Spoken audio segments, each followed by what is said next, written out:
I'd like to get you started on the transform exercises and just generally talk to you about how to deal with scrambled transform examples. So what I have here showing inside of oxygen are the scrambled transform 1, simple transform 1, scrambled XSL, and above it the target HTML file that this transform is supposed to produce.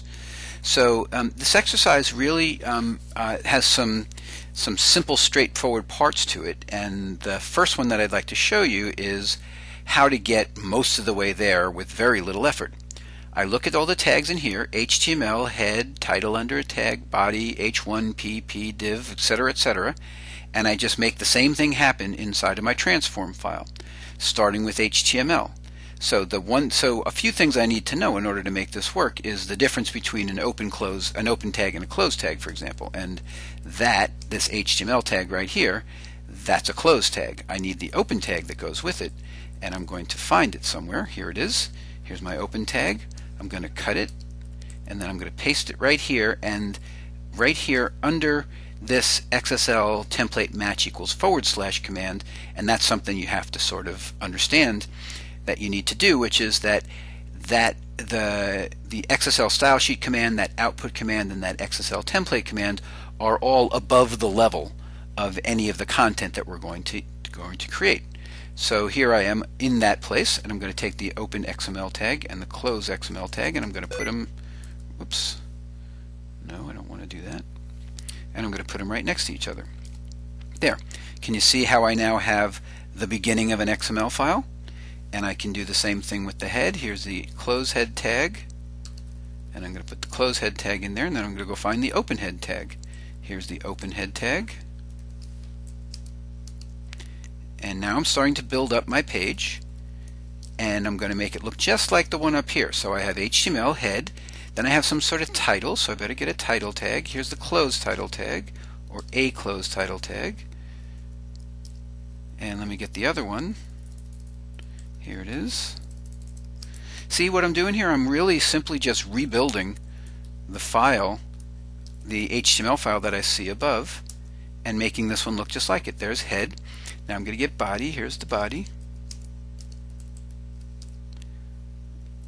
And here's the open body tag. And little by little, I'm winnowing down the tags that I don't know what to do with. So all of these tags are really pretty easy. I do know what to do with them. Head, under that comes an H1 tag. So here's the H1 open tag.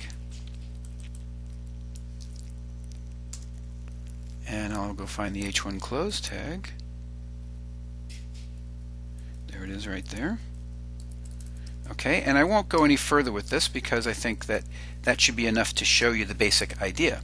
I'm going to rebuild that HTML file using all the tags that are already in my transform, because I know that in order to produce this output, I'm going to have the tags in the same order in the XSL file. And again, these top three tags, the style sheet, output, and template commands, really don't have to move around. It's only the commands inside the template command that you're going to need to move around. So those 23 lines are the lines to be reordered, and I've already reordered some of them.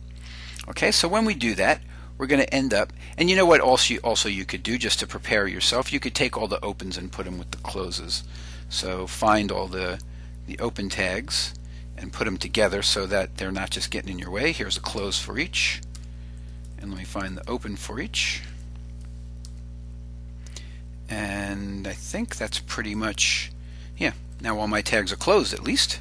And notice when all my tags are closed, I get the green indicator here, so I haven't broken any tags. So, okay, I'll loosely put these guys in where they go. So this div goes under the H1 somewhere. Specifications goes inside the div. And really, I'm not doing anything but mechanically moving the tags around until they look a lot like the ones above. And now I'm left with all of these ones that are going to be a little bit more difficult to deal with than just these HTML tags. The HTML tags here I can get easily from looking at the output and organizing the output the way that it is, the way that I see it now. I can start to fill in So what I get from this is the tag structure, right? HTML head title, but notice I don't get the title I don't get these words course book system. Where did that come from? Do I type them into the transform? No, I get them out of the XML file using these XSL commands. So I can start to try and find out which of these XSL commands are going to get me that. So what is that? That's the title of the instance. So that's going to be one of these. Notice I got two of them because there are two titles that I have to deal with. This is the first one, and the second one is going to be down somewhere else. I'll leave you to figure that one out. So now there's something I have to see here. So I have the title here, and let me make it nice and indented. And notice it's a relative XPath. Relative to what? And what sets the XPath that's the node that's relative to? Now you might not quite have gotten to the point where you understand that very well. So let me explain a little bit in terms of the commands that we have down here. There is one command in this list from line 20 to line 23 that sets the current node. So you need to go back and look for what sets the current node, and when it sets the current node, what does it set it to? And if I know what that current node is, then what can I do to put this title, this XSL value of title, inside this one right here, this XSL value of title? What can I do to put that inside something? So I'm going to put something above and below it, or, well, that's a question that I'm going to leave open to you to answer. Where exactly does this command go? But let me put it, for now, let me put it right here. So there's some command here, right? I'm going to call it XSL like that. That goes wrapped around that title.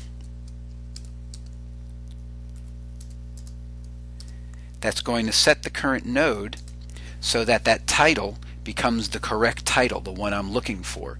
And here it's the title is the course book system, and then I'm going to continue on. But I made a little bit of a simplification here by wrapping it directly around there. I'm going to need to wrap this XSL command around anything that sets the current node, and notice that there's only one absolute XPath in these commands, and it's this one. All the rest of them are relative. So this command's going to have to go inside of something. This command, 23, 24, and 26 are all going to have to go inside something to work because they're relative XPaths. Whereas 25 actually doesn't need to go inside anything. Maybe it does, maybe it doesn't, but it doesn't need to because it's an absolute XPath. Okay, so let me review all the things I said to kind of get you started with this exercise. The first is that there's a lot of it that's really pretty easy. The part that's easy is finding basically where everything goes. And I've shown you pretty much where all the HTML commands go because, or HTML tags, because they follow directly all the HTML tags in here. Then I gave you some indication of how you start figuring out where the commands go, where the XSL commands go, by figuring out, well, what has to go here. In between this title tag right here is the title, the course book system. Right? It happens to be the same title here as well. It goes into those two places. Therefore, that makes sense that we have two XSL value of titles.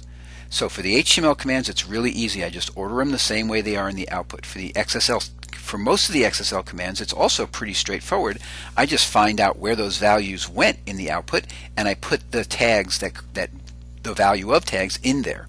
That leaves me with a couple of tricky ones: the copy of command and the for each command. And the clue I'll give you to get you started is that one of those commands sets the current node, and it has to be above the level of wherever that, or of whatever commands are being set to whatever commands need that setting of the current node.